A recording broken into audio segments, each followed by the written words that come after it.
Unlike SmackDown, Jim, there was a big match here on Raw that I know you probably wanted to see, and it was the main event. Well, no, there wasn't anything else after the girls that I wanted to make sure that we knew what was going on with them. And then I pretty much turned in for the cage match. You're talking about the cage match, Brian, now. And that's what I'm saying. Three ways. I never thought in my younger days I'd be so upset about all these three ways. But it's like a mirror image. And this one, the story is there again. And I think I said that about one recently in the WWE that they had. The story is there. And, you kind of get intrigued with what's going to happen, but I digress. We're getting to the finish before we've started it. The best match that I've seen on television, I don't know how long, and this was better than anything on that 13 match, 5.5 hour extravaganza pay-per-view that we just saw from AEW, and better than anything at the Elimination Chamber. I could go on, but two guys that know what they're doing with a fucking issue, trying to be serious about their business in a sold-out Madison Square Garden, now you're talking. I know that everybody can't do this all the time. Even if they could perform it, everybody shouldn't do a match like this all the time, or this would become commonplace and meaningless. But when you got, again, two guys that are over, CM Punk and Seth Franklin Rollins, and a stipulation like a cage, they don't need furniture. And they don't need goddamn flamethrowers. And you don't need special effects and chambers and clocks and lights and horns. Two guys are working a fucking fight. It was refreshing to see a match on a wrestling show that looked like they were trying to have a fight, wasn't it, Brian? After all this time where we just get used to, they're just going to break out into running the ropes and, flippy doing, that they just had a fight. They had a fight, yes. That was a weird question to throw at me. Well, I mean, isn't it refreshing? Can you think, when is the last time it looked like they were watching some of that Ric Flair, Ronnie Garvin shit that they used to do on TBS, where they just were trying to fucking maul each other's face and straight punch to the fucking nose or whatever. But it was more aggression. But before you review it, do you think the finish took away anything from the match? No, actually, because I was wondering how they were going to get out of this, because that's why I couldn't believe they were giving it to us. And I say giving it. They're getting paid for everything. They get paid when they take a breath of fucking air in the morning. But traditionally, this would be a pay-per-view match. This would be a pay-per-view match. But now it's a stepping stone to another pay-per-view match that is even more WrestleMania worthy in their eyes, because you throw Roman in, and the dynamic with Punk and Seth and Roman both, and with Punk and Heyman and all these different interpersonal relationships. But it starts with the cage match. Let me tell you what I liked about it. And New York is a Punk town. Seth made his entrance. He gets a response, but then they already started chanting CM Punk before the music. And then, like Mussolini in MSG. And the fans sang the song. And they got with It's Clobbering Time. And Punk's got the game face on, and they got the crowd shots again. This is a Bruno fucking level crowd in Madison Square Garden. And it's the main event. And I thought they were supposed to be uncensored on Netflix. They bleeped it when Punk called him a motherfucker. When the screen went black, did the screen go black for you a few times during the match? Yes, they were bleeping fingers also. That's what I thought. Yeah, okay, that's why I wanted to ask you.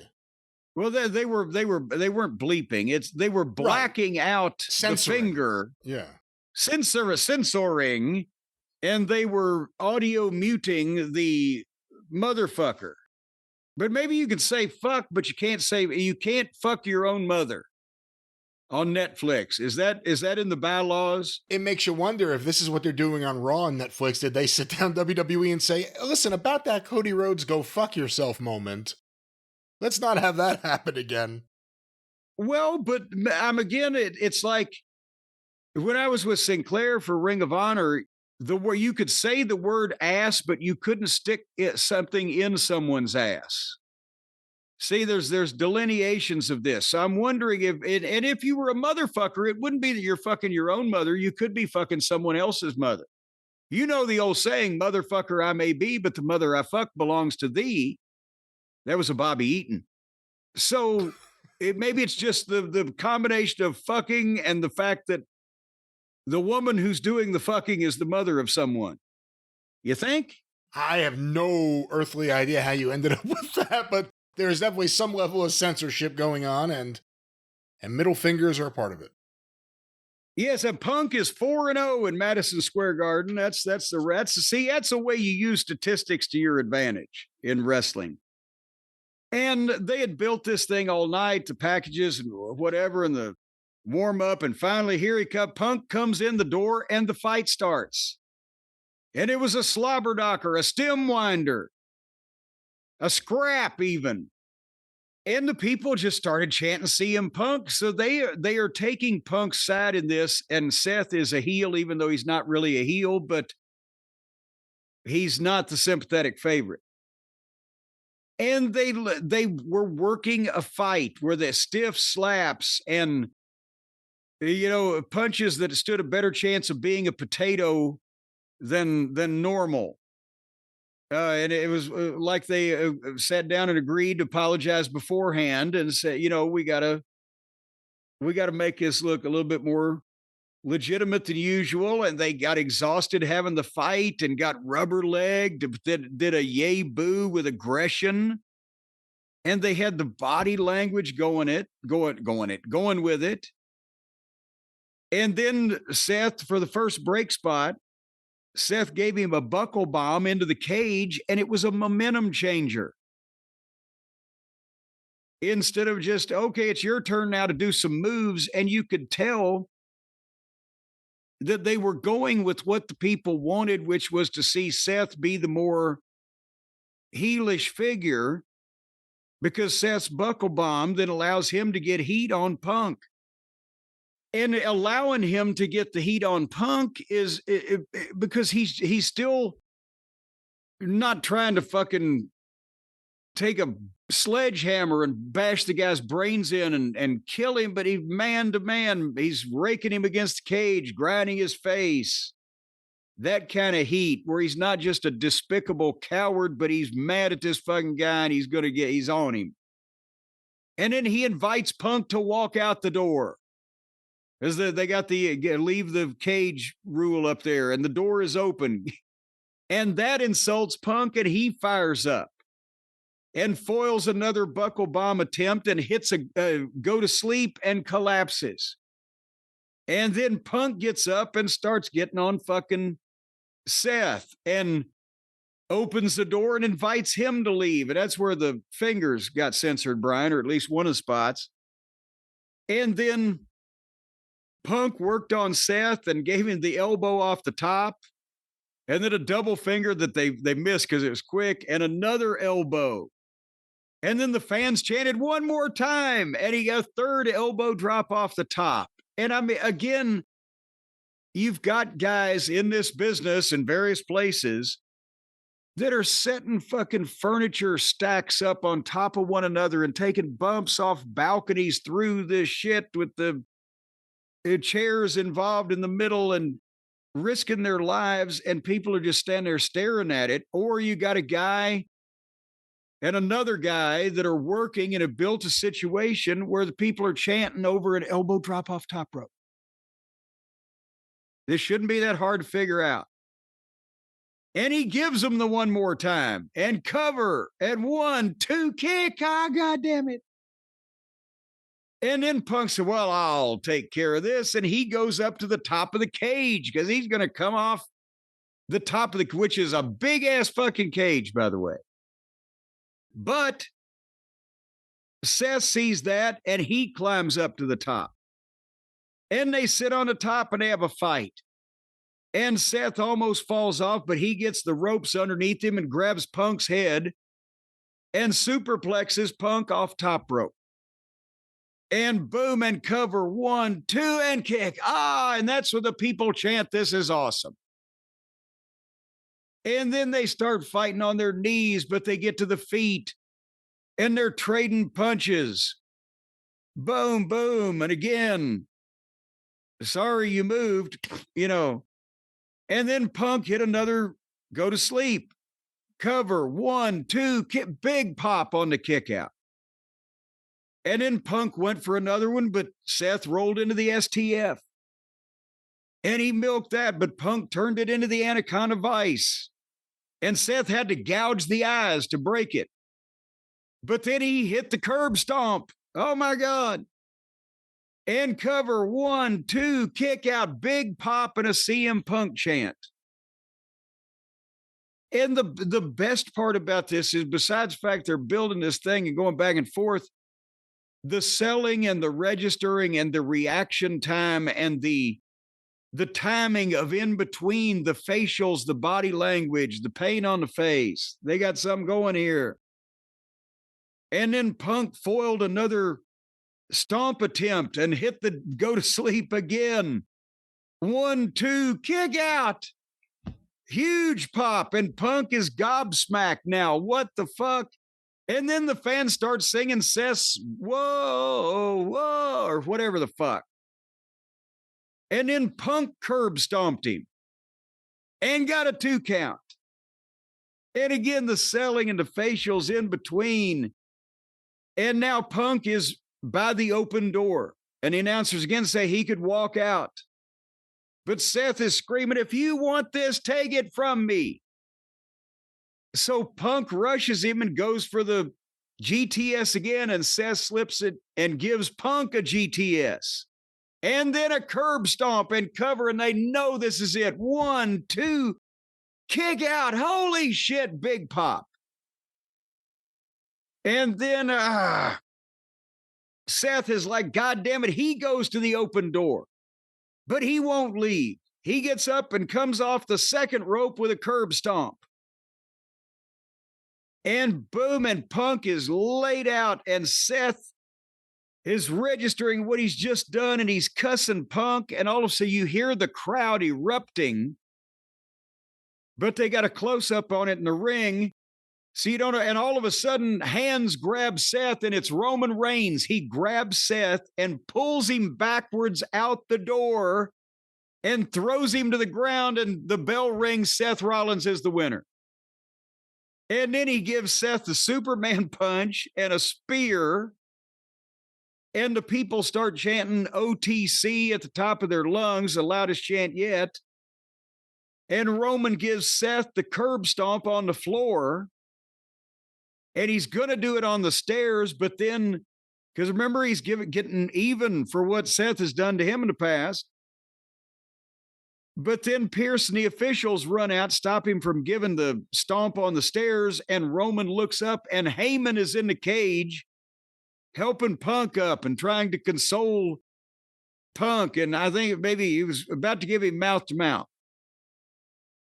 And Roman sees that, and he gets into the cage and grabs Punk and runs him into the fucking side of the wire, and boom, and the other side, and hits the ropes and spear.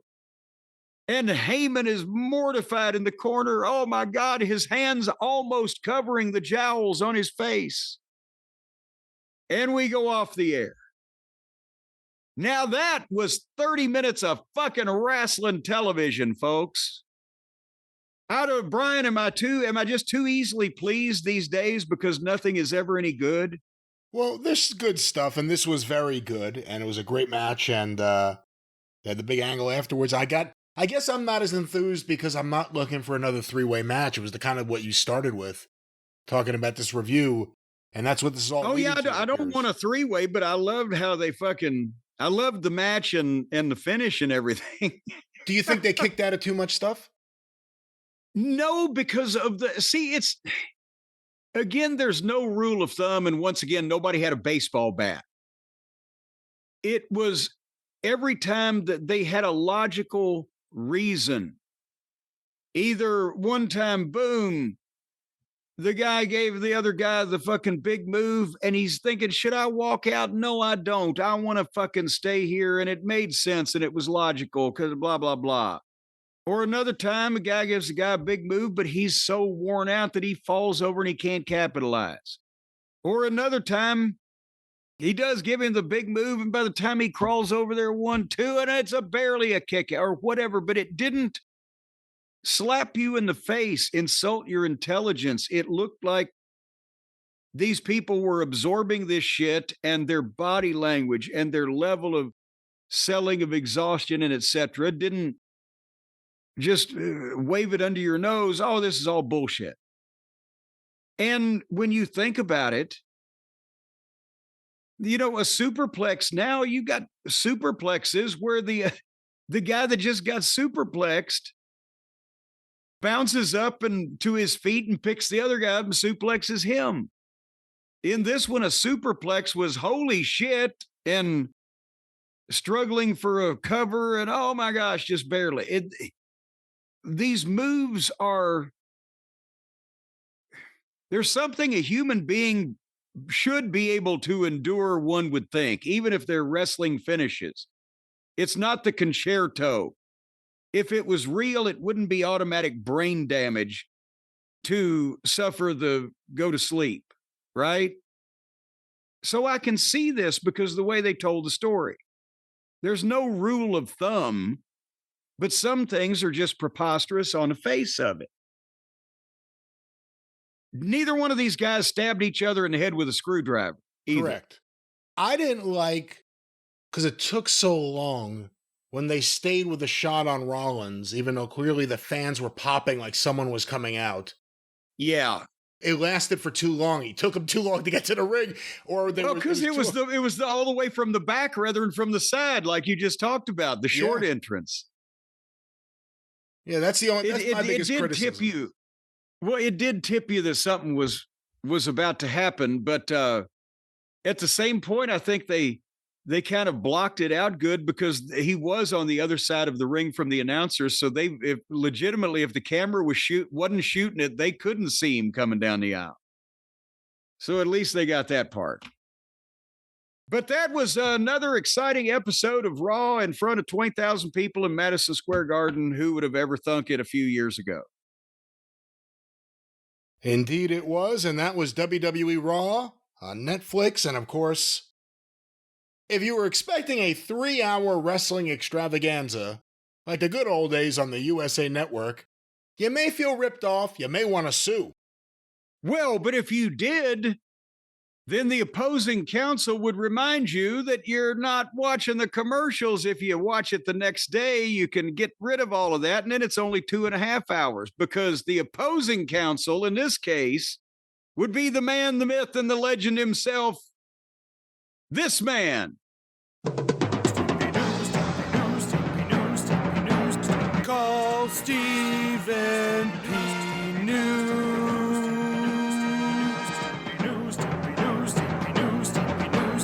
If you need to sue.